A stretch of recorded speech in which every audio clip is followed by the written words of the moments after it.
Good afternoon, Excellencies, ladies and gentlemen.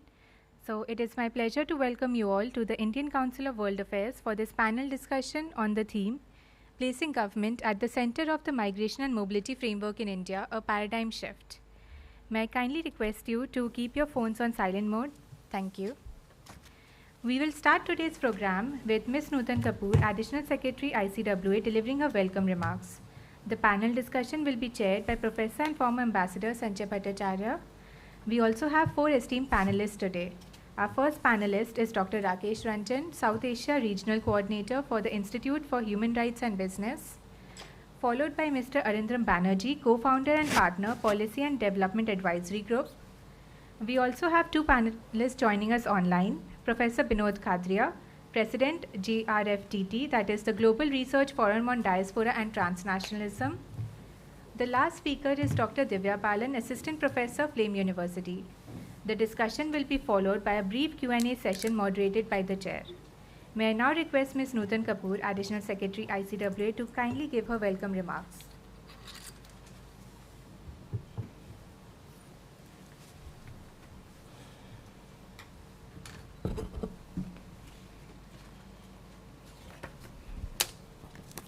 Esteemed panelists, dear friends, India has a long history of migratory outflows of its people to different parts of the world.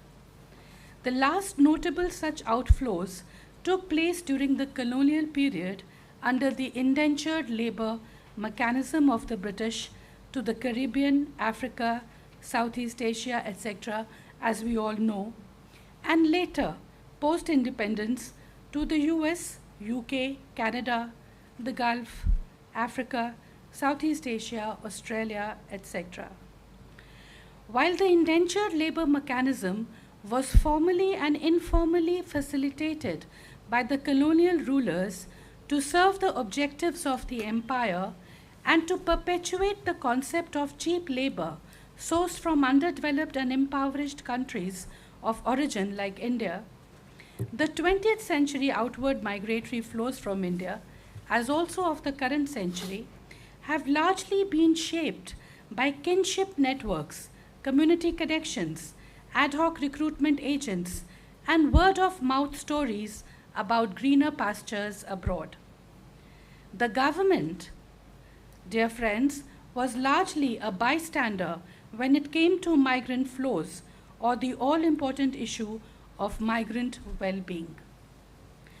A small first step by the Indian authorities was witnessed in the 1980s with the enactment of the Immigration Act 1983, which introduced a distinction between immigration clearance required and immigration clearance not required, ECR and ECNR countries, thereby introducing incipient regulation to reduce vulnerability, especially of blue-collared workers, from various kinds of exploitation, including fraud and wage theft. This act also established a Protector General of Immigrants Office, what is now called the PGE, which was entrusted with the regulations and the licensing of recruitment agents. This 1983 Act, however, has limited scope. It primarily focuses on ECR countries of the Gulf and the low and medium skilled migrants. This meant that the large quantum of people who migrate to the large majority of the non-ECR countries were not included in the migratory governance infrastructure. Over the past several decades, and especially since the turn of the millennium, the nature of Indian migration has undergone a further significant transformation. Alongside traditional worker migration, there has been a significant rise in the movement of skilled professionals and students to the US, Europe, Australia, and other destinations. From an institutional standpoint, the erstwhile Ministry of Overseas Indian Affairs, as some of you might recall, was established in 2004, but it came to be focused more on diaspora and persons of Indian origin, who are called PIOs, affairs than the traditional area of administering the 1983 Act, which the Ministry of Labour and Employment held prior to MOIA's establishment. MOIA, or the Ministry of Overseas Indian Affairs, was subsequently merged with the Ministry of External Affairs in 2016. Over the last 10 years, the government has taken structured and systematic steps in dealing with migration and mobility affairs. A range of initiatives have been taken, and earlier ones have been consolidated to build government interventions to regulate these flows from the point of view of ensuring migrant well-being. These have included initiatives like e-migrate, Madad, Pravasi Bharatiya Bima Yojana, and the Indian Community Welfare Fund. Though substantive, these measures are, however, few and far between, given the scale of the flows that India is dealing with. Also, they are limited in scope, as they are largely aimed at the vulnerable sections and do not adequately take into account the migration and mobility of high-skilled professionals and students in particular, and the overall framework of migration and mobility in general. Government's interventions need to be consolidated and enhanced, and government's role needs to be expanded. In fact, government needs to be placed at the center of migration and mobility frameworks in India so that it can better ensure the well-being of Indian citizens who choose to live, work, or stay abroad, and to better represent their interests in regional and international fora and in its dialogues with the foreign partners. Of course, this will be nothing less than a paradigm shift. What would be the regulatory objectives of placing government at the center of migration and mobility frameworks in India? The following come to mind. 1. Ensuring migrant well-being. 2. Ensuring informed decision-making by Indian citizens when it comes to migration and mobility, while recognizing that the decision to live, study, or work abroad is an individual's choice, and while taking into account the social costs of migration, such as fragmented families, integrity of communities, ghost towns and villages, etc. 3. Promoting circular mobility so that citizens remain rooted in India, their home country. 4. Creation of a formal organized sector for recruitment and educational agents as a services sector in the country. 5. Combating human trafficking. We have had discussions in the past in ICWA, for instance, where experts have held the opinion that indentured labor was nothing but a form of slavery with a convenient nomenclature to bypass British anti-slavery laws. Of course, human trafficking continues to be a very real challenge facing the world today. 6th, protection from exploitation of various kinds in home and destination countries, such as wage theft, fraud, overwork, racial abuse, etc. And 7th, of course, promoting cross-cultural intercourse and learning.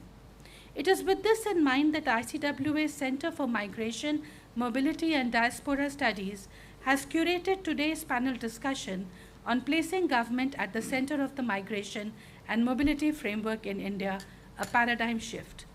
To deliberate on questions such as what enabling frameworks can give a central role to government in governing and overseeing the mobility and migration frameworks in India in the interest of ensuring human security of its citizens.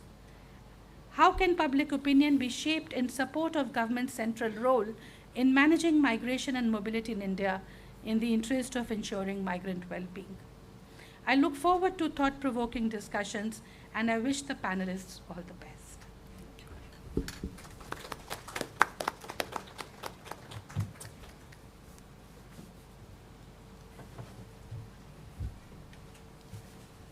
Thank you, ma'am. May I now request Professor Sanjay Bhattacharya to give his remarks and conduct the proceedings.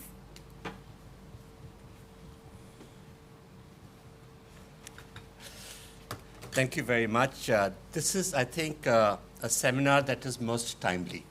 We are all aware of the winds of change around, and I thank ICWA for the invitation to have us all over here and for the initiative to look at this. What we have been discussing within the panel is to see that we look at 21st century mobility and migration, because this is something that we face that has very new challenges. In some ways, this is an aspect which is about the stability of labor markets. It's also about development and innovation. And in some ways, we have to respond to the aspirations of citizens who are gradually becoming more empowered, and we have to recognize that.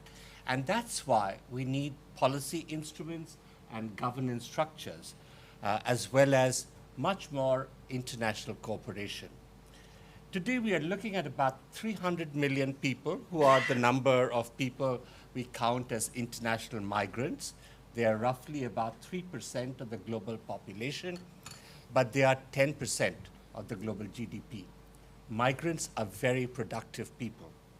So if we were to look at them, we find a very wide cross-section of people in the migrants.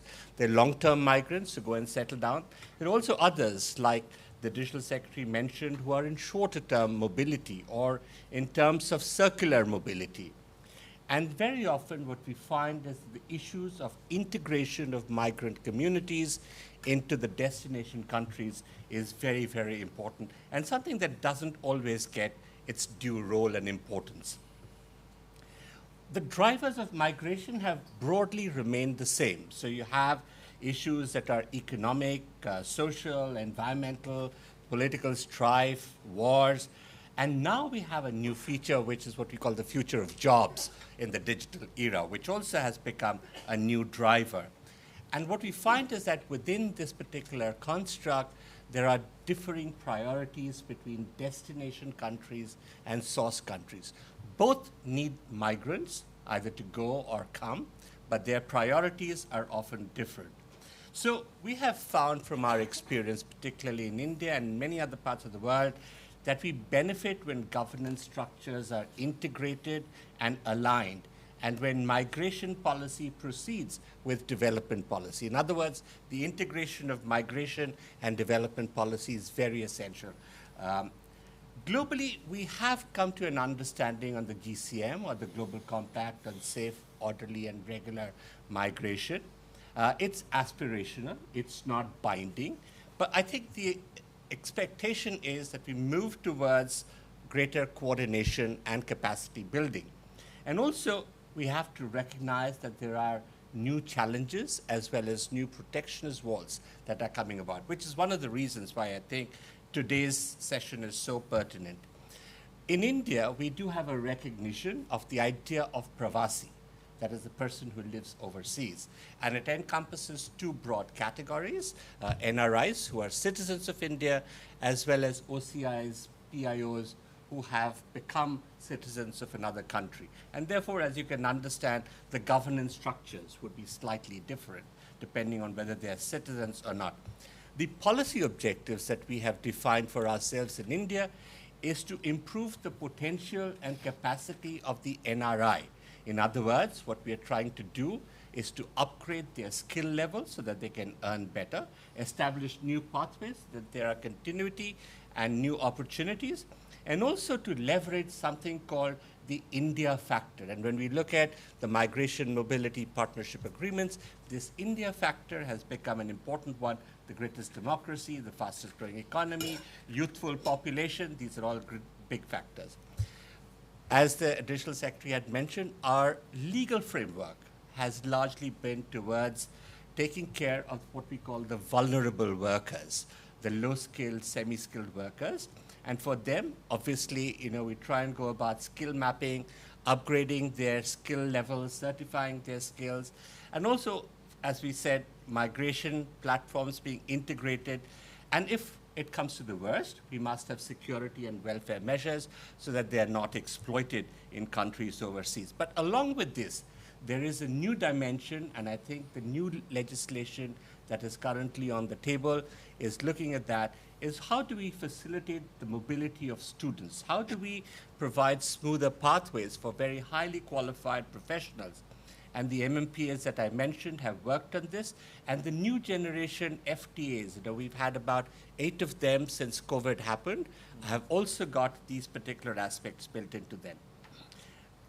As you can understand, a country that is deeply embedded with digital physical infrastructure, our approach has also been to have a digital citizen-centric e-governance approach.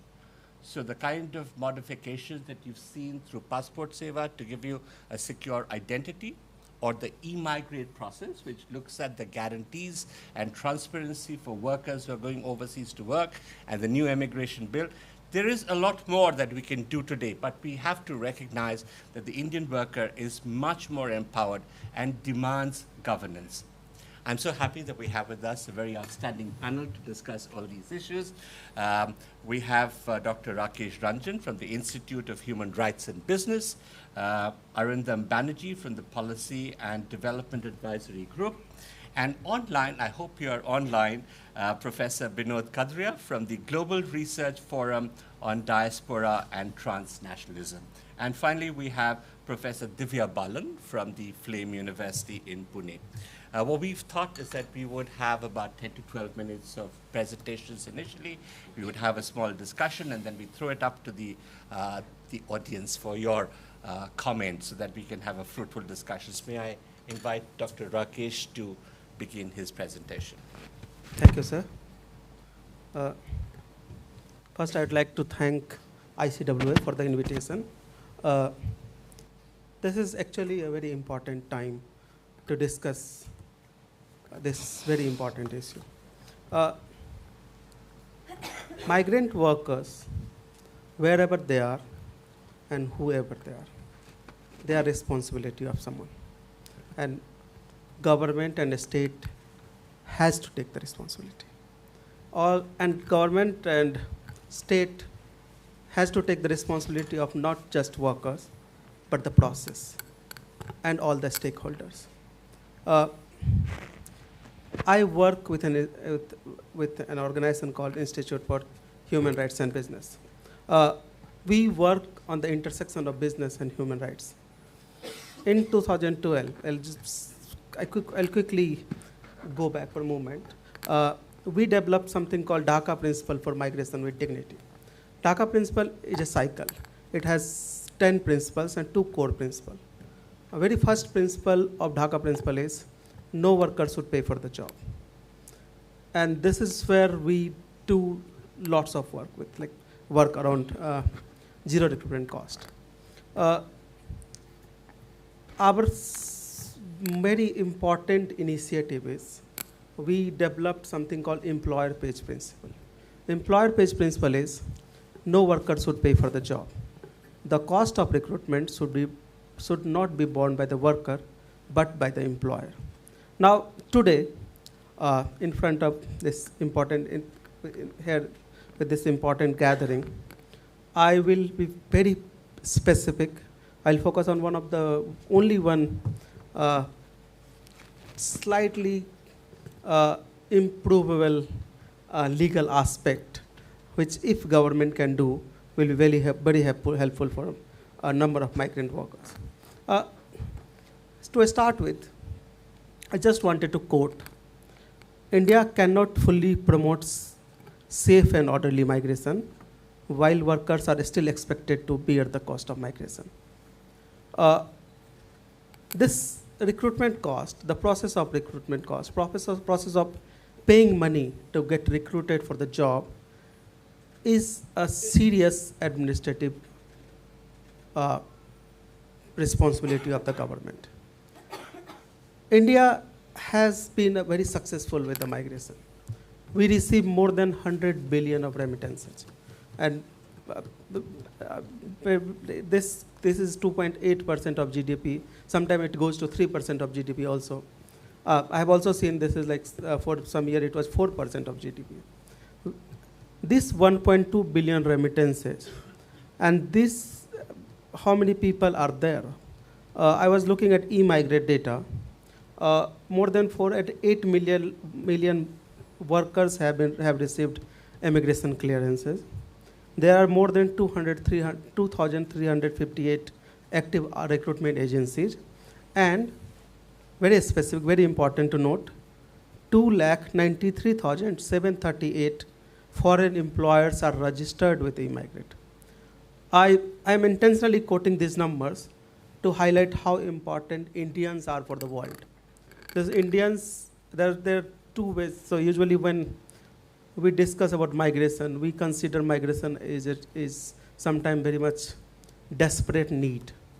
But at the same time, people are getting recruited because their skills, their requirement, their need is very much urgent, and there is a demand for workers.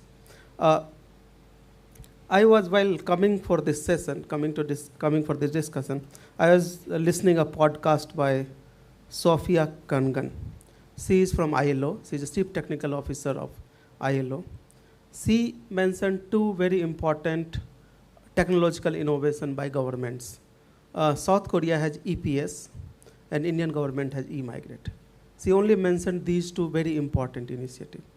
And this e-migrate has been one of the most important technological innovation of Indian government.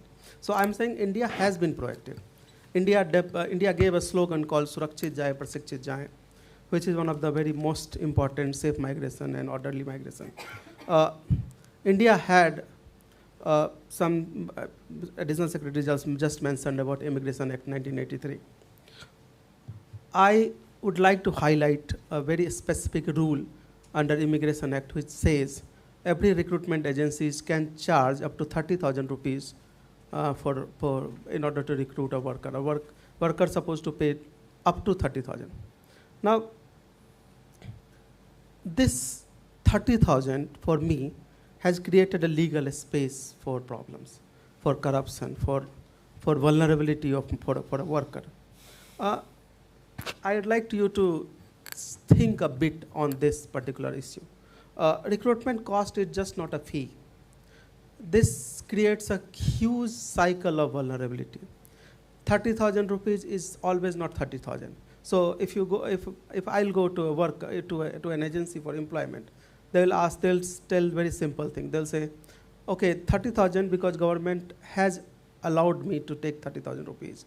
Now 30,000 plus flight ticket, plus visa, plus healthcare, plus legal documentation fee, plus digital technological uploading document on e-migrate, plus your local logistic, plus supporting you and doing all the things. So this 30,000, if most frequently get converted into 300,000, 3 lakh rupees, 2 lakh at least.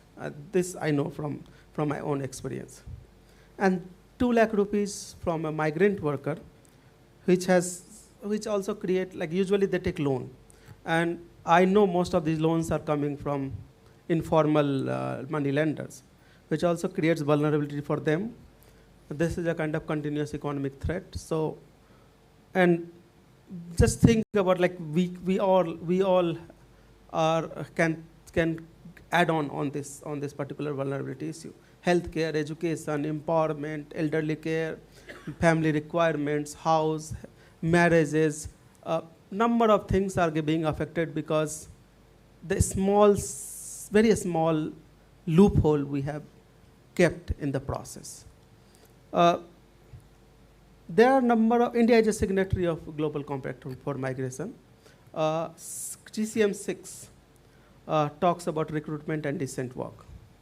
There will be International Migration Review Forum on 5th and 8th May 2026, and then after 2 months. This is something we'll have to respond. And this is something, and why I'm discussing this now, I could have taken there are a number of other issues we could have discussed here, and we'll be discussing, the other panelists will be taking other issues also. But I think this particular issue becomes more important because we are about to enact a bill called Overseas Mobility Facilitation and Welfare Bill 2025. We have recently signed FTA with Europe. Intentionally, we have left labor and environment out of the focus of the FTA. Okay, that's perfectly all right. But I know a number of companies will be trying to do business in India, and many of these companies have to have a certain obligation. They do have to follow International Supplier Code of Conduct and Human Rights Policy. In order to do better business, they will have to ensure that no worker is paying the fee. So basically, so what I'm trying to draw here, I'm trying to draw a complete cycle of vulnerability, because this particular small gap in the process is also creating for businesses to do better business in India, for migrant workers to get better, safe and protected migration.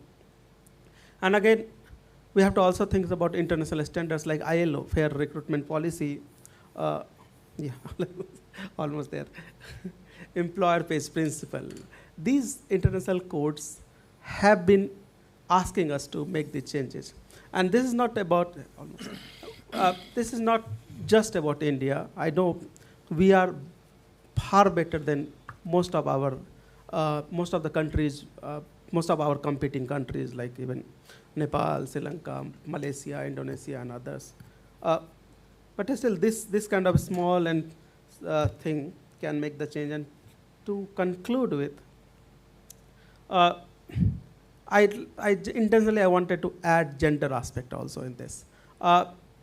Migrant workers, India is I'm sorry to say, but very much patriarchal society. When someone has to migrate, and if you have to finance your own migration, often male members usually afford that expenses. Female workers, female prospective migrant workers are usually get delineated, sidelined, because there is only one person can be, like you can only take debt for one person.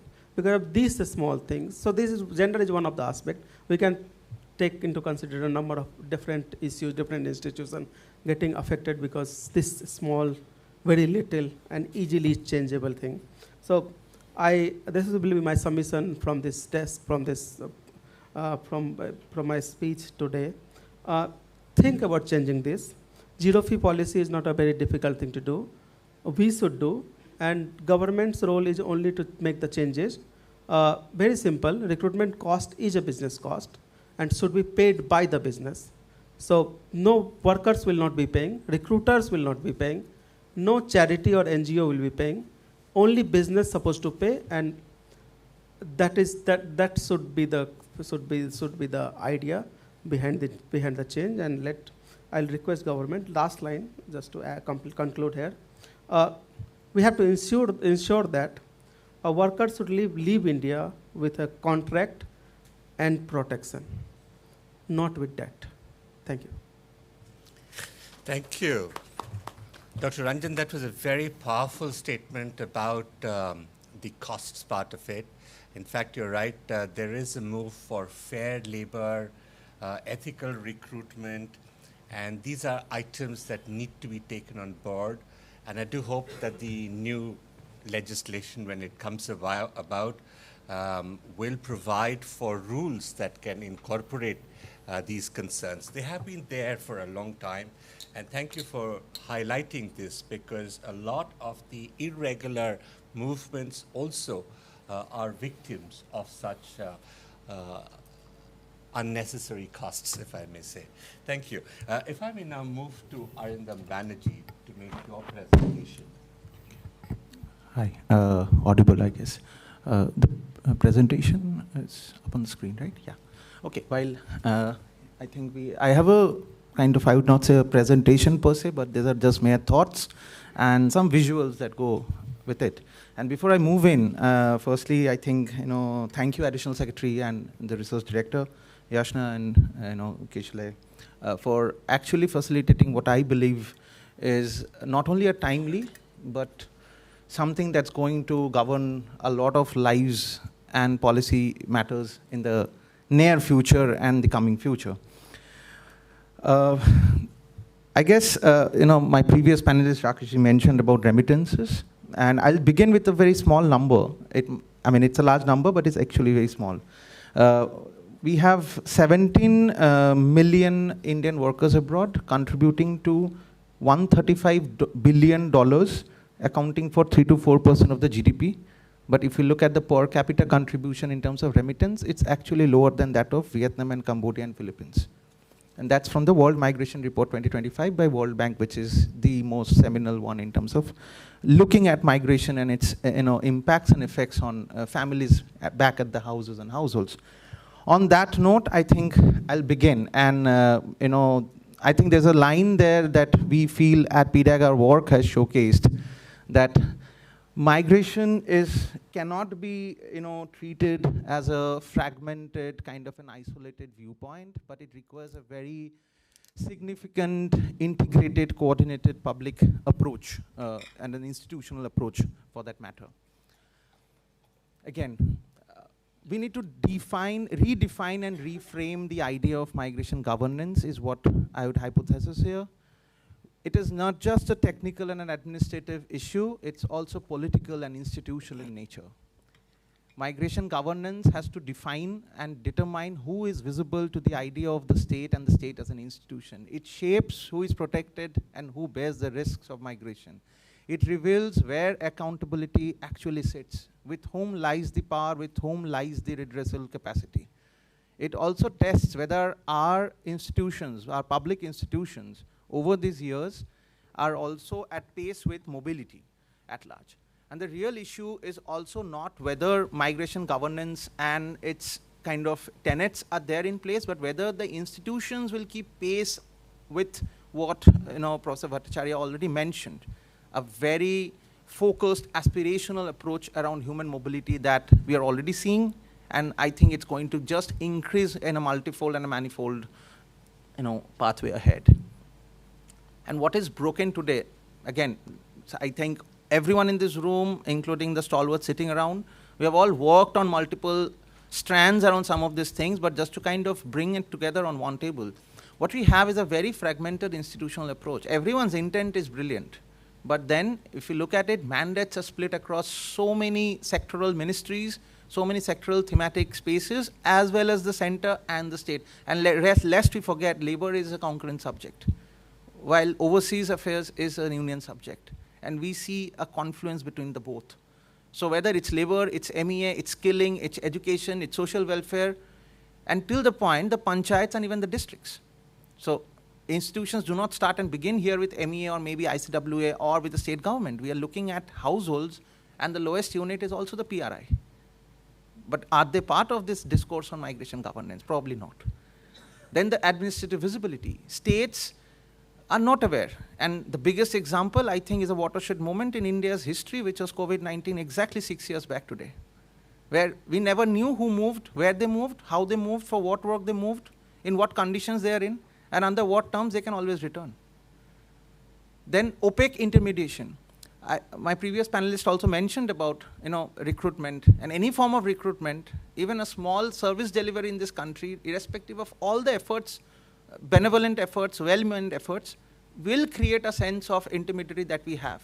And it's a sheer demographic base, the denominator that creates that, because our public service institutions with such brilliant individuals around still do not have that capacity and that number to deal with such a huge volume of applications, such huge volume of service delivery at any given point of time. So it's easy to compare to European standards and then kind of pontificate on the fact that why are we not there. But the fact is it's also limited, and then therefore it will always give rise to recruitment agents, consultants.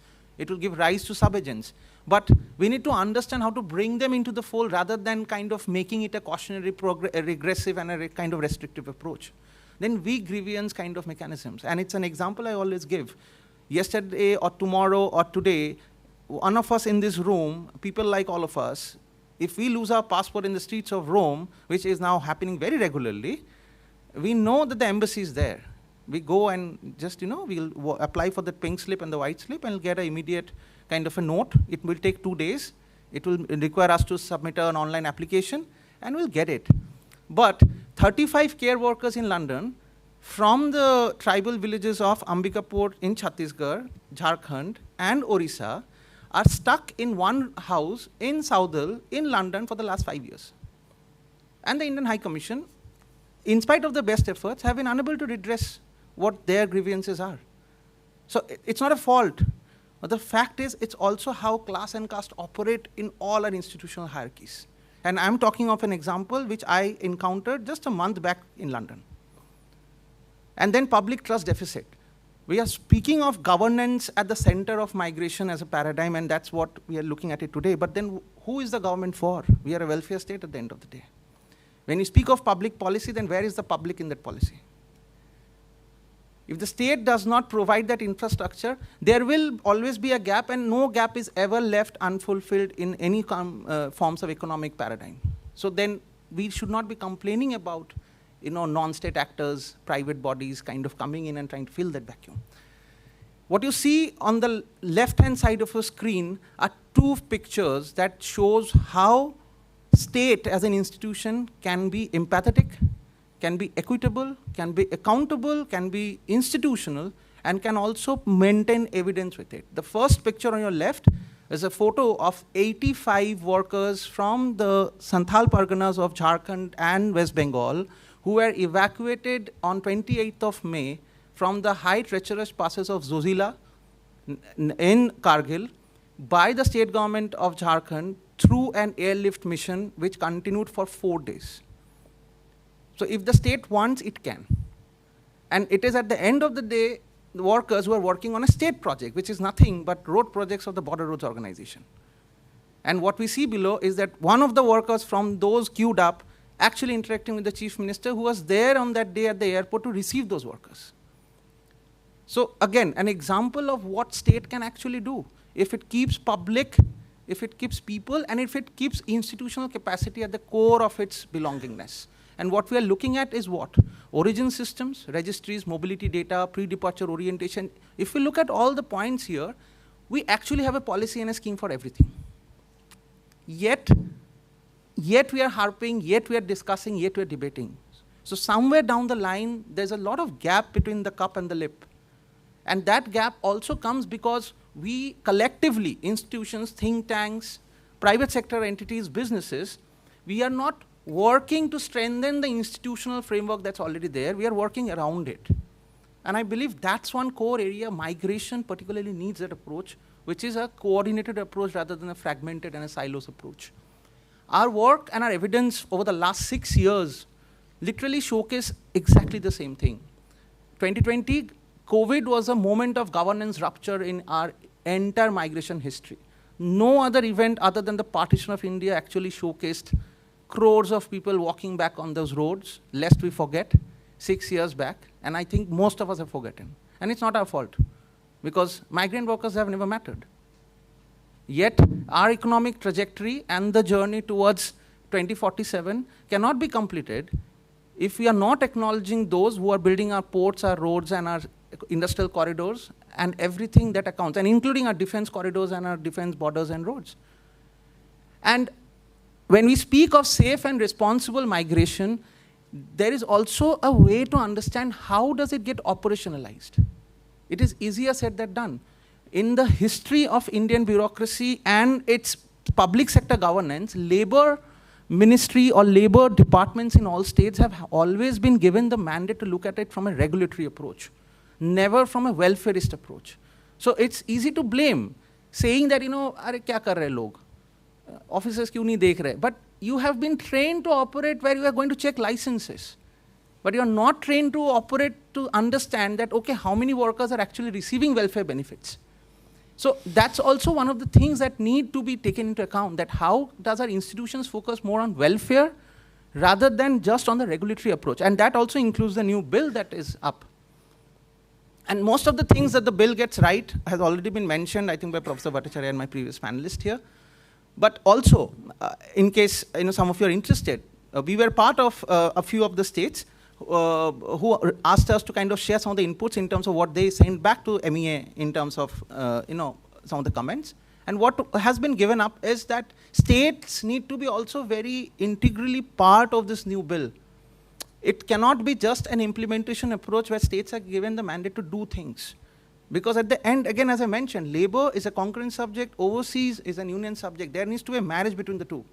And we are talking of cooperative federalism, left, right, and center throughout. And for that to come into practice, we need to have that accountability and onus even on the states, because they need to be well capacitated. MEA cannot do everything, a MOL cannot do everything. 5 messages to leave the room. I know Professor has already marked a minute. Migration governance has to be institutional, not reactive and not episodic. We cannot react to just one episode like a COVID. Safe mobility has to begin with visibility first. people are people, people are not numbers, they are not mere footnotes. Intermediation must be formalized in whatever transparency can accommodate them. And the bill is an important beginning, but it has to be operational, federal, and worker-centric. And for that, people need to work with states as consortiums, as collectives, rather than waiting to just see the state function out of it. And at the end, government means government in service of migrant dignity and informed choice, because at the end, it's a choice of people, as Additional Secretary very aptly put it together. And I'll end by saying that, when we speak of skill mobility and migration, what we're also looking at is an emerging future, a resilient future, and an inclusive future. Thank you. Thank you, Arindam. That was a very persuasive argument. And I think the additional feature that comes in to the discussion is the relationship between internal migration and international migration. I think most of us in ICWA and the Ministry of External Affairs have been looking at the aspects of international migration and what we need to do about it and the governance structures for that. But I think you've highlighted a very important point about what can be the interrelationship between it. One of the things that does happen today in a larger way than before is that we are moving towards evidence-based policy structures. If you were to look at this interrelationship, what are the kinds of data that you think would be necessary? You want me to come in Yeah. right now? Yeah, I think I'm audible. So on this, I think there are, one is the profile and flow data. When you're speaking of data, we need to also understand there's a difference between data and there's a difference between evidence. We have lots of data, but do we have evidence? Do we actually know where is that $135 billion flowing in? We know of the macro number. What is it getting used at? How much of it is getting invested? How can states in their own capacities and private sector kind of feed into that remittance economy? I'm talking mostly in terms of international migration. Do we even know what are the skill clusters that are unknowingly getting formed just because kinship networks tend to and adhere to taking people from that same region with similar skill sets? That's why very often we say, yaar, wo to cook hai, Orissa se honge pakka. It's not a construct. It's also because we have seen that. Acha, wo plumber hai, acha pakka Bihar se honge, Muzaffarpur se hi honge.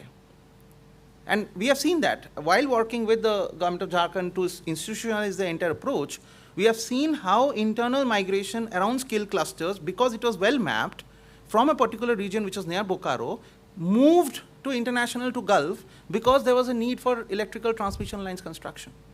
And thus, a skill cluster was identified that nearly 7 out of 20 people in that area, based on a migration survey, the state migration survey, which obviously last week got also quoted in the state economic survey, that are into electrics and electronics related work. Now, if the evidence was not generated, how would a state get to know what are my skill clusters? We are still then kind of troubling in the dark. Then corridor data. When we are speaking of corridors, we are speaking of Germany and India as a corridor, Germany and India as a corridor, great strategic partnerships, MMPAs. How many states actually have people who are moving into Germany over here? Sitting in this room today, do we actually have a sense? Probably no.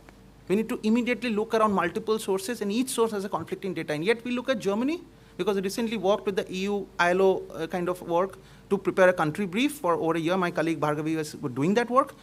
Fantastic data sets in Germany, which is openly accessible. We got to know more about each province in Germany hosting Indians than what we can actually look at Indian provinces and states, having data going to Germany. I think that's a very important point, because we need data, we need reliable data. The migration surveys have been done for very few states of India, and we probably need to encourage every state that sends migrants out to look into that. We now move to the next panelist. Professor Binod Khadria has done a lot of work in this area. Professor, if you're online, can we invite you to come on? Thank you, Ambassador Sanjay Bhattacharya. Am I audible? Yes, you are. Please continue. Thank you. Thank you. You have about 10 minutes. 10 minutes, I know, because 2 minutes have been cut, and that is not a problem, because my predecessors, my previous two speakers, Ranjan and and Mr. Bhattacharya Banerjee have addressed very important issues, and you have also finally said about data, which is objective number 1 of the GCM, and we don't have to repeat those issues. But both the speakers have very importantly addressed the nuts and bolts of migration issue in the country in terms of governance at the ground level. And I think it was Nutan Kapoor, Additional Secretary, has also mentioned that our entire focus in governance has been with respect to what Peter Drucker classification, if I take between knowledge workers and service workers, it is focused on service workers. We have not done much on the knowledge workers and students, which includes the students, the professionals, as well as the students. So if we look at this part, then this part is completely out of the purview. Before going into that, let me just mention that why is India's comparative advantage? I want to say that placing government at the center of the framework would require serious and meaningful introspection on India's comparative advantage, where the government is already playing a decisively major role and where it is not. So it is already clear that it is playing a major role in the case of the unskilled and the medium-skilled workers going abroad. And then there are, problems there. Both the speakers have highlighted that. And that is the advantage, comparative advantage. At the root of the comparative advantage is India's large population. India's large population, and then added to that is the demographic dividend, which is the age structural change that we got in the 2001 census. So I'm not going into the details of that. That's more or less taken for public knowledge now. But we also need to add to this the segmented higher education sector. We have a very large higher education sector, which actually feeds into formation of highly skilled population, which is actually, a large part of the 17 million that Arindam had mentioned comprises that. I'm not going into those data and statistics again.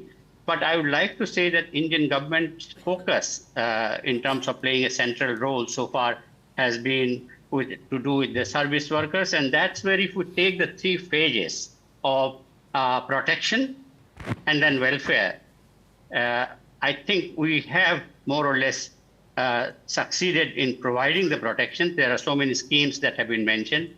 But I'm made to think by Arindam's comment that we have not succeeded even in welfare. But the 3rd phase, we have not even touched development of the migrant community itself, including the disprivileged and the highly privileged. The middle class has been the privileged one, but the lower middle class has not been. Now, why this has happened? This has happened because this paradox, and I call it a paradox, is not true in the case of migration of knowledge workers, the highly skilled workers. There is no question of protection because they can protect themselves. They can take care of their own welfare. And in terms of development, their own profile development, they have already have high profiles, and that's why they have been able to occupy that space in the global labor market of professionals and even students as future workers. This has been left to laissez-faire. This is left to the market forces, to the global labor market, and Indian government does not have much or not played that role which it could have. What has happened as a result, we need to go back a little bit into history, modern history, that this laissez-faire has come through some paradigm shifts. This is not the first time that we are facing the paradigm shift. There were paradigm shifts starting with independence. When following the independence period, we found that our immigration regime were very restrictive, regulatory. Even doctors, actually, we should remember that the whole issue of large-scale migration of doctors actually brought in the issue of brain drain and large-scale migration of doctors to United Kingdom. And then that was because that was to fill the gaps of the British labor market in terms of their own doctors migrating to the United States. That was the beginning of the brain drain discourse. We cannot forget about that. But what has happened, we have been made to forget the brain drain because it was by design that we were tried to first be persuaded that remittance is brain gain. Remittance is the compensation. That was migrants' money. That was not the money given by the destination countries.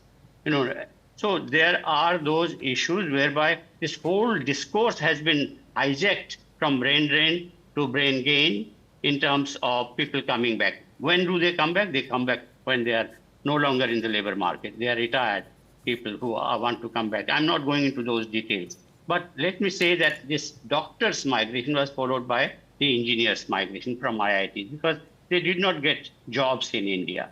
The IIT engineers actually provided the human capital to NASA because they were given further education and engineers were turned into scientists. So those histories cannot be forgotten in terms of if the government has not played a role in the case of knowledge workers as much as it has played in the case of service workers.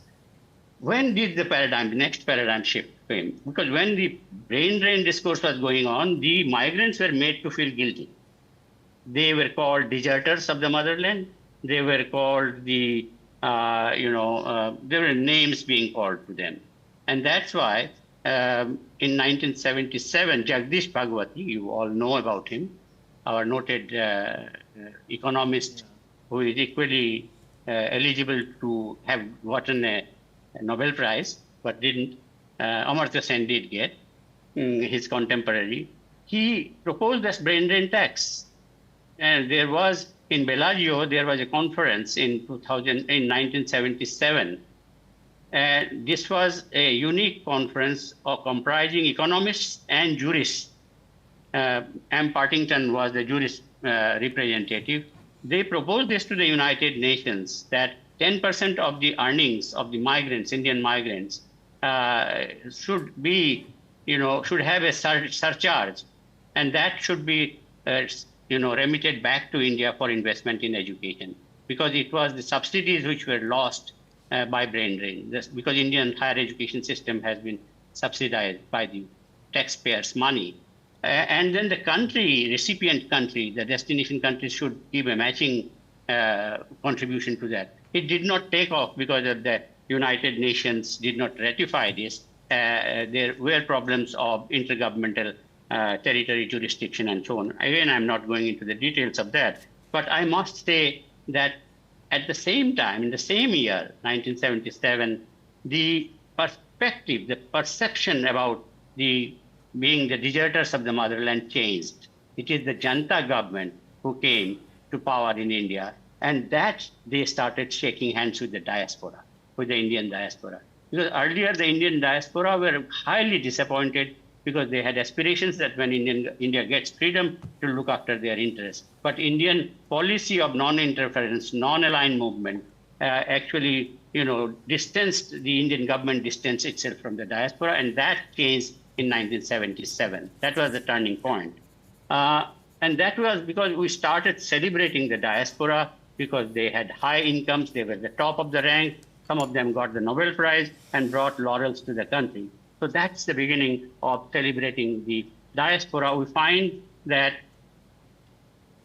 this is the background of the 1983 legislation.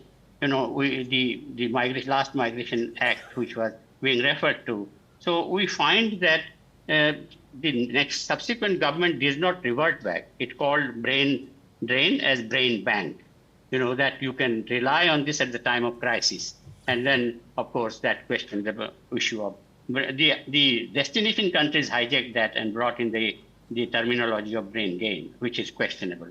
It was Atal Bihari Vajpayee's government in 1999 that they set up the high-level committee on the Indian diaspora, which took a stock of the total number of 20 million Indians spread over as NRIs or as PIOs, as you have mentioned, in different countries. These were guesstimates, but that was a beginning, which was important for putting the government in place, in the central place. That was the beginning of that. And that's when we got the Pravasi. You mentioned the term Pravasi. Pravasi Bharatiya Divas was started in 2003. I was a member of that committee, of a subcommittee. I was member of a subcommittee of the high-level committee.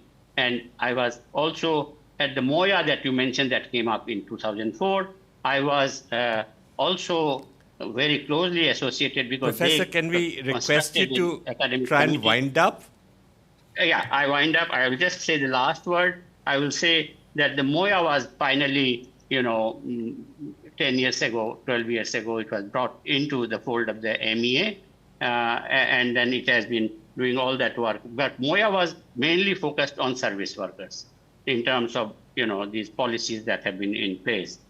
So what we have is that, particularly to the Gulf countries and West Asia, I would like to say that we are at a juncture where the case of the knowledge workers, particularly professionals and students also, it was the OCI 2006, overseas citizenship of India was launched. Why? It was launched to bring the diaspora capital to India, to attract them. But it boomeranged. It did not. I anticipated in 2006, Pravasi Bharatiya Divas in Hyderabad, the Prime Minister was there, and I said that this is not going to bring investment into India. What would happen would Indians would become foreigners.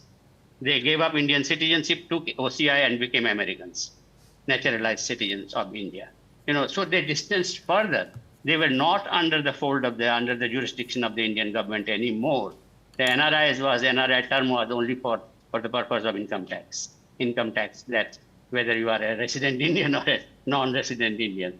So I will just wind up here to say that where does this come from? The development part is lost. The laissez-faire, high-skilled migrants invest their own money in education, the subsidized education. Okay, supply part is subsidized, but there are also parts which are borne by the parents, borne by themselves, borne by the banks, and so on. So that investment is not reaching to the service workers, and that's why they are equally vulnerable, and they continue to be vulnerable. This, kind of the alignment that we are talking about, a holistic migration policy would require that we equip them, provide them the access to education and health. Because today you will be surprised that although we have 140 billion remittances coming, but the per capita, Arindam mentioned about per capita, the per capita productivity, I'm sorry to say, we are at the bottom of the league of all countries in terms of per capita, per hour, purchasing power parity, dollar product contribution to India's GDP. Thank you. Thank you. Professor, I think you've made several very, very important points, and please don't go away because we'll come back to you at the end. The importance of the knowledge sector. Now that as you've said, we've dealt with the vulnerable sections, we need to focus on the knowledge sector in terms of our immigration policy. And this overall development focus, which is very necessary. A migration policy without a development link is a meaningless policy. So we need to have the two going hand in hand. I now move to Professor Divya Balan. The floor is yours. Thank you, Chair. Good afternoon, everyone. And I thank ICWA Additional Secretary Ms. Kapoor, Yashna, Kishle for this opportunity to contribute to this very critical discussion.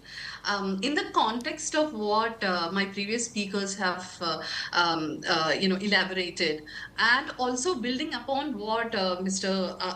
Arindam has especially talked about, the confluence of center and state. In my intervention, I would like to focus on the state, especially state as the, I would say, the first responder to migration. And my proposition for today's conversation is basically the migration governance in India cannot remain overly centralized, especially when migration itself is very deeply decentralized in its social origin. I'm slightly moving, from policy and remittances and all of those conversations to also social in relation to migration and what determines and how migration is being experienced is what I'm trying to look at, also from a very subnational state-centric view. And if we look very very closely at patterns of international migration from India, we see that it's not uniform across the country. It's been already been mentioned by my previous speakers. There are regional specificities that we could see. I mean, you know, migration patterns across states differ significantly in terms of, for instance, state-level historical migration traditions, regional development trajectories or labor markets for that matter, socio-cultural networks, gender norms, educational systems, recruitment infrastructure, state-level institutional and welfare arrangements. I can go on and on. If you again, you know, think about India as a whole, some states have very long-standing migration traditions that have normalized migration as a livelihood strategy. For instance, migration to the Gulf since the 1970s oil boom, for instance, have produced a very powerful migration culture in Kerala, where overseas employment has become widely and popularly accepted as a pathway to household mobility and social advancement. I myself is from Kerala, and you know, throughout my time, especially as a student and later after my studies, you know, there was a lot of pressure on me to migrate. And many of my relatives still don't understand, you know, why I'm still in India, even though I'm not in Kerala but in Pune, but why not in Gulf or, you know, any other popular Malayali destinations. So, you know, sometimes it's also this migration culture of the states that we are looking at. Same is the case with, if you think about Punjab or Gujarat, where migration, colonial time migration that has happened to East Africa, UK, Canada, where created a very established diaspora network in these places, which continues to shape migration trajectories from these regions even today. So the point I'm trying to make is migration in the sense is socially embedded and often intergenerational, which produces, you know, these different aspirational cultures of global mobility, but within these particular subnational communities. You can't really kind of generalize India as one single unit of, you know, migration. And also, as you know, my previous speakers have mentioned, migration systems in India are highly, strongly network driven. It's kinship, caste, village, religious network, you know, you name it, you think about it. Also the case of gender regimes that shape certain sectors and destinations. For instance, you know, if you look at Tamil Nadu and Telangana, women from these states have migrated to Gulf, largely into domestic work sectors. So, you know, sometimes, you know, these have connections as well. All these subnational factors and features shapes who migrates, where they migrate, through which channel they migrate, and under what conditions they migrate. The first and the broader point that I would like to make is international migration from India is not a single national phenomenon. It is a set of distinct subnational migration systems. It is fundamentally state-centric, community-centric, and hence, you know, migration governance cannot be designed primarily as a centralized, one-size-fits-all national framework, which you will see the tendency in 1983 Act, which you will also see the same tendencies in the bill that has been proposed, the 2025 bill. This is where my submission that state governments should also be recognized as, or rather recognized as frontline actors in managing the migration processes from the country. However, as earlier mentioned, we have the central and concurrent list setup that is there in managing migration. So, I mean, if you look at this entry 19 of Union List, which is, you know, international treaties or visas, passports, immigration, and entry 23, 24 of concurrent list, which is labor and social security. You know, in the first glance, this division appears to be administratively logical. Practice, it actually produces structures that kind of disconnects, you know, in the migration framework that we are having. And because of this governance mismatch, especially since migration is socially organized at the subnational level or the state level, but the larger governance architecture that we are looking at remains largely centralized. It is administratively fragmented and reactive and episodical rather than coordinated and proactive. So this very fact also calls for a greater decentralization and stronger institutional roles for state governments within India's migration framework. The state government must be recognized, as I have mentioned earlier, as frontline actors, not merely as welfare providers, which is what is, I think, largely the approach right now. There are some responsibilities, but it's mostly responsibility of providing welfare to the migrants and the returnees. But what my submission is to consider states as active participants in shaping migration system by giving greater mandate for maybe data generation, ethical recruitment oversight, migration protection and welfare, which they are already doing, and also reintegration, return and reintegration. And also all of this requires greater coordination among centers, state, local governments. To kind of make it much more clearer to all of us, I'll look at the state of Kerala and the institutional mechanism that the state is having, and also looking at two scenarios which is currently at play. For instance, the data sharing and coordination between the regional POEs, Protector of Immigrants offices, that is very limited even in Kerala, where a robust state-level migration infrastructure exists. Also, in the case of Kerala, there is a problem of governance duplication. Because if you look at the functional relevance of the POEs have been significantly diluted as this institution, NORCA, Non-Resident Keralate Affairs, and there is an operational arm of NORCA, which is NORCA Roots, because they already perform many of the practical governance functions and general duties of the POE, which is mentioned in Section 4 of 1983 Act. So there is a duplication here. There is a governance duplication that could see at a state where migration decentralization has actually happened or have strong migration infrastructure. And when you look at from a very practical point of view, as I have mentioned, you could see that migration is very highly institutionalized in the state of Kerala, and NORCA is actually often more responsive and accessible than the central immigration bureaucracy. And even NORCA interacts far more closely with migrants and families than the POE offices. Basically these institutions of the state are embedded within the local migration ecosystems of these long-standing migration corridors to the Gulf and the OECD countries. There is a very strong Malayali diaspora ecosystem which is there. NORCA has extensive operational capacity, while if you look at the POE offices, that tend to operate as more as a procedural clearance points than proactive migration managers. So you see this mismatch here. And if you also look at the 2025 bill, Overseas Mobility Facilitation and Welfare Bill, the bill Divya, says can I request you to start winding up your conclusion? Sure. So you could see that the POE system will be replaced by these regional overseas mobility officers.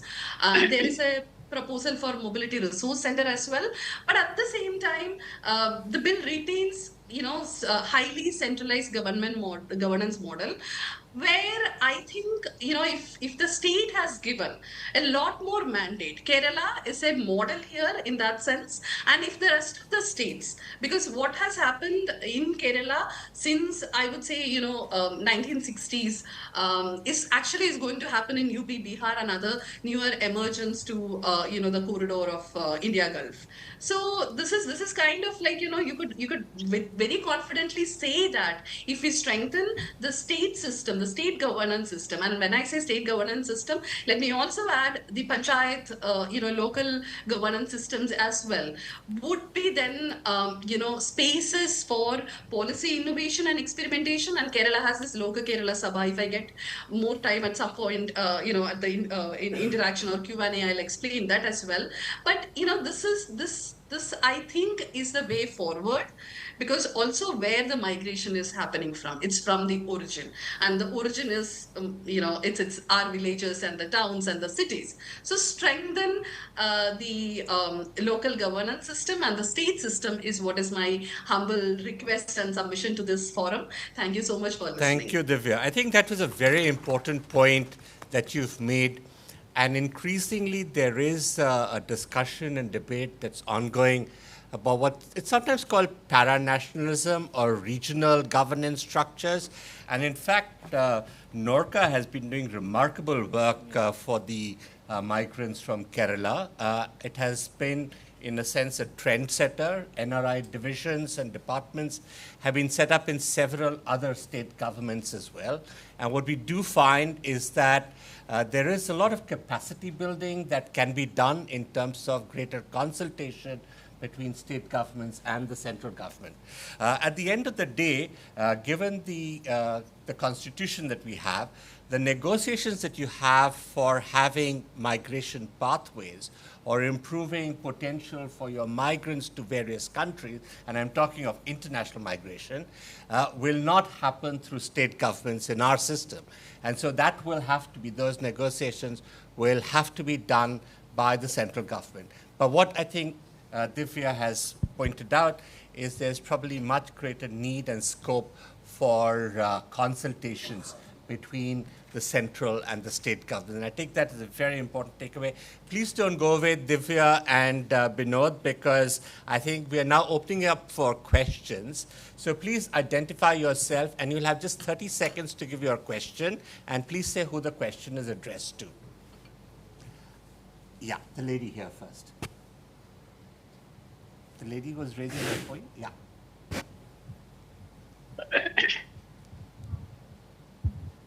Thank you for that interesting discussion. My question is for any of the panelists who can answer. So I wanted to understand your perspective on the rising anti-immigration narratives that are going around the world. So how can Indian government set a better discourse dealing with this context and situation? Thank you. There are rising protectionist walls. Yes, please. Deepak Maheshwari, Senior Policy Advisor at CSEP. So my question is to Divya, in terms of when the state should have a role, proactive role. For example, right now, however, would the state also pick up part of the tab for bringing people back, for example, in this type of crisis? Thank you. At the back over there.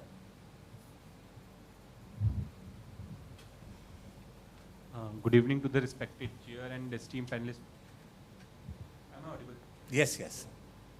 So my name is Abhishek Gaur, and my question is that in the light of recent India-Finland mobility agreement and given the experience in overseas Indian affairs, so how is the Indian government ensuring these high-level pacts translate into tangible passport power and a seamless digitized visa experience for the Indian professionals who are abroad or here, both? I get your point. Who is that question to? Sir, to you. Oh, I'm not a panelist. No, sir. But I'll take that. Thank you so much, sir. One last one over here. Yeah. Good evening. My name is Azra. I'm a research intern at the council. My question is directed to any of the panelists. They can answer. India's global mobility strategy often focuses on high-skilled migration, such as IT professionals and students, while a large proportion of Indian migrants abroad are low-skilled laborers. So my question is, how can policy ensure that migration governance does not privilege skilled mobility while neglecting vulnerable labor migrants? Right. Just one last question, then we'll move to the panelists.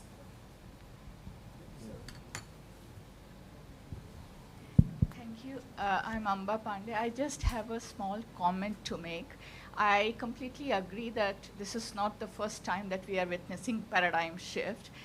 What we have written in our research papers and what we teach to students, I have divided 4 phases for where we can see the paradigm shift. Now I will add the fifth phase now. My only problem is that we are concentrating more on mobility rather than migration as a full, package, where the welfare of migrants at the destination countries, at the destination also matters. So we are we are not fully addressing that issue. And I also agree with the fact that migration culture plays a very important role as far as migration is concerned, whether it is internal and international. But one strange phenomena that I have witnessed is that both UP and Bihar has the migration culture, but both the governments are not in the forefront as far as migration management and the welfare of migrants are concerned. This is quite a strange thing that I have witnessed. Kerala has that, I really appreciate. So these are 2-3 things that I observed. And I'll just make a comment on that. I think there are many other state governments which are also very active about their NRIs, but it's not so publicized.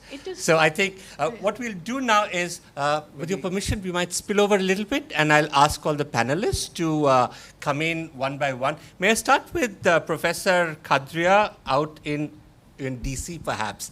If you could come in with your comments, maybe about 2 minutes. Yes. No, I think all the questions are have generic answers. They are very broad questions in terms of accepting those which are related to state government, particular state government functions. But what I'll say, there was one question on which was, I think, asked to you, is about the passport versus the visa. Passport regime and the visa regime. Now, passport is a national, the origin country's regime, a domain, whereas the visas are of the destination country. Now, the visa issue is a hot potato. It is never discussed in the multilateral negotiations. It is shrouded under sovereignty. Don't touch it. This is not your business. That's the approach that is being taken. Now, I have been arguing in United Nations, in GCM. In the second debate, I was the thematic expert, and I said GCM for SOR, safe, orderly, and regular migration. Now, I asked the question, what is that orderly thing? Tongue in cheek, I asked that question, and it was said that orderly means this is not disorderly, and everybody laughed. That was the answer we got from one of the member states. Now, you see, you don't expect migration flows to be orderly, like regimented, like troops coming in, marching, and so on. It would remain irregular, disorderly. Now, it is the role of the government, and that is, I think, the onus lies on the visa granting countries. The visas, there are so many visas. It's the money minting business. It's a money minting business. We talk about agents and recruitment agents, but we look at the agents who manage the visas. And there are airport visas. One time I asked why I was coming from Singapore to Washington, D.C., changing in Paris, and I had to buy the French visa. And I asked the consular, why do I have to keep? And he was very honest. He said, we want your money, sir. So that's Thank you, Professor. I think that's a very interesting personal experience as well. If I'll just add over there to what Professor was adding, if you look at the new generation FTAs that we've done with the European Union, the UK, with EFTA, these are Western countries, the elements of Mode 4 of the WTO agreement have now been introduced into these FTAs. So there is a window. But as Professor said very correctly, it is still seen as a sovereign country aspect. May I move to Divya, please, for your comments before we come to the ones who are here? Sure, thank you.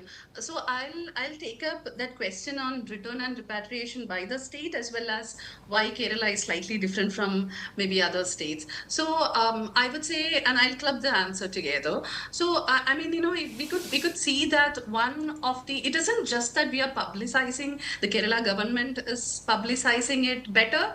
It's also because we have evidence. So Kerala migration surveys have started sometime in 1990s. So we always have the data. And with data and evidences also comes clarity. So whenever there is a question on migration, the Kerala government and the institutional mechanism is very clear. We know that in 182 countries there are Malayalis, and we have a rough figure as well. And this data is coming from not only from the Kerala Migration Survey, but also from the NRK registrations, non-resident Keralite registrations that happen with NORCA. Because that is also attached to the welfare policies, insurance policies. There is an ocean of policies that I would say, which is also functional. Now, all NRKs know about these policies. I won't say yes, but majority of the Malayalis know about it. Half of them are beneficiaries of it. So data plays a major role here. And also, for instance, we recently have concluded this Loka Kerala Sabha, which is the 5th edition of it. And I was part of the Sabha as a delegate from Maharashtra. And I have first-hand witnessed how much these aren't elite migrants that I'm talking about. I'm talking about, construction workers and the plumbers and in all skill levels for that matter. And when they are in the legislative assembly, having this conversation with the speaker and the chief minister and the MLAs and MPs of Kerala, the migrants themselves feel very empowered. Thank you, Divya. I think you made the very important point over there. We'll move to the other panelists.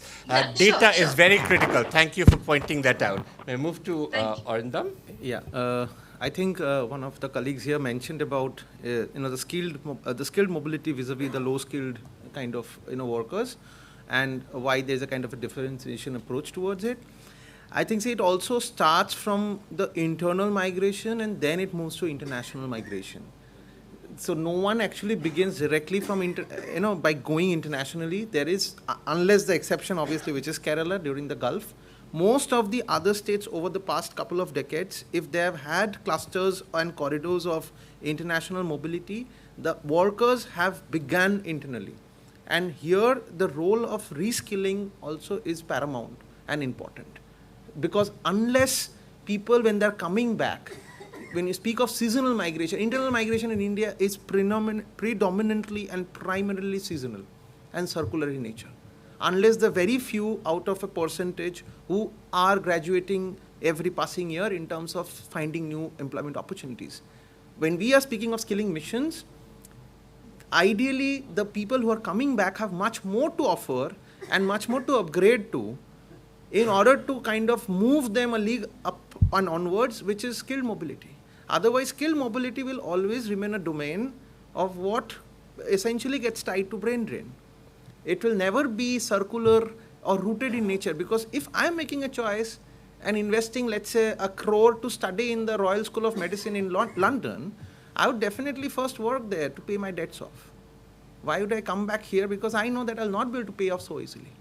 So that's, I think, my take on it, that reskilling and upskilling of returning migrants across states and reintegrating them to a better skilled avenue can lead to skilled international mobility rather than low skill and vulnerable mobility bordering human trafficking and bonded I think labor. that's a very important point that you've brought about internal migration leading to international migration, though I think there may be different views on that. I think data also seems to suggest that there are certain parts of the country where there is a certain cultural inclination towards international migration.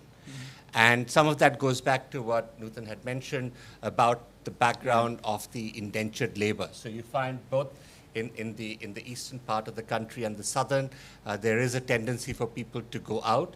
What we also find is that in the latter part of the last century and this century, we've had other parts in Western India where people have not been domestic internal migrants but have actually gone out.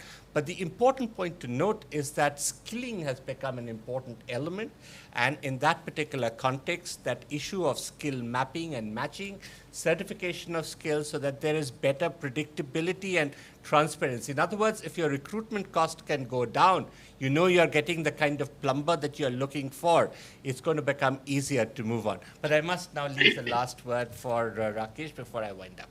Yes. I'll briefly talk about skill also, especially question around blue collar, high collar. So if you can remember pandemic, pandemic gave us very interesting lessons also. Healthcare, definitely, but also in terms of migration. We all know when all migrant workers left, internal as well as international, states start sending buses. So Punjab sent buses, not government, but Punjabi businesses. They sent buses to Bihar to bring back migrant workers. And also countries like Saudi Arabia, UAE, Kuwait, they started asking government to create that safe bubble so that migrant workers can come back.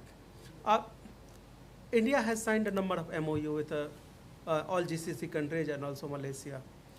In none of these MOUs, you talk about skills. You have Pradhan Mantri Kausal Vikas Yojana.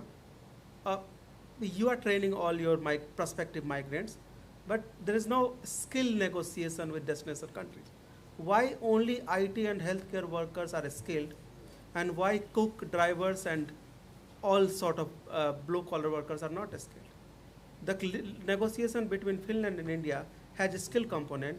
The negotiation between India and Saudi Arabia has only facilitation. And unfortunately, sorry to end with, the new bill also has only facilitation. You know, when I was working with the Ministry of External Affairs for some time, we were comparing Filipino model with Indian model. Filipino model has very clearly written promotion, because they openly accept they are promoting migration. The moment you accept you are sending migrant workers outside, your policy moves with that thing. But you have stuck with facilitation, and facilitation basically means you are very much into withdrawal stage. Thank you. Thank you. I think there will be many interpretations of this particular story which is still developing. But some of the new features, and that's why it started with the need to look at the 21st century. And I think if you look at the new bill, or at least what its intention seems to be, is to address 21st century challenges. We are a young country with a demography dividend. We are one of the fastest growing economies, the fastest growing major economy. We are going to be playing a much greater role in the globalized world. And we do believe that migration is something that we need to deal with at an international global level, which is why we've been partners in the GCM. There are new challenges coming about because of technology and innovation. And it is important for us to understand that the idea of skills is moving over to something called competencies. And we need to be aware that we have to provide the people who have those competencies so that they can provide the solutions that they want for themselves. We need recognitions for our pravasis, whoever they are, wherever they are. And I think Professor Khadria added a very important point which I wish to conclude with. For a long time, and this was probably a vestige of our colonial approach, we were concentrated more on the vulnerable worker. Over a period of time, we've seen how this so-called vulnerable worker, not without exception, of course, there have been exceptions, have been able to overcome the bulge. And they are far more empowered and enlightened today than they were in the past. And they can take care of a lot of it. And we do have the protection mechanism. So as Professor Khadria said, and I want to end with that, I think the time now is to move towards the knowledge economy and to become an important lever for the promotion of people who will provide this fillip to the knowledge economy globally. And India, with its youthful population, its technology-driven education system, and its fast-growing economy, has the wherewithal to be the perfect example for this new world. Thank you very much. We've overstepped by 10 minutes, but we started 10 minutes late.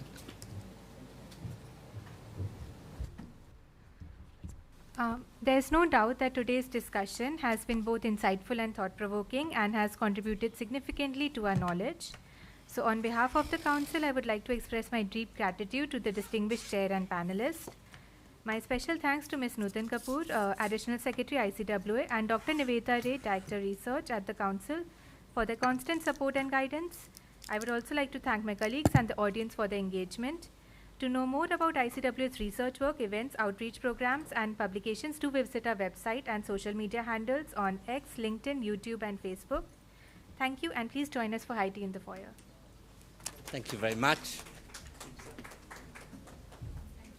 Thank you very much. Thank you.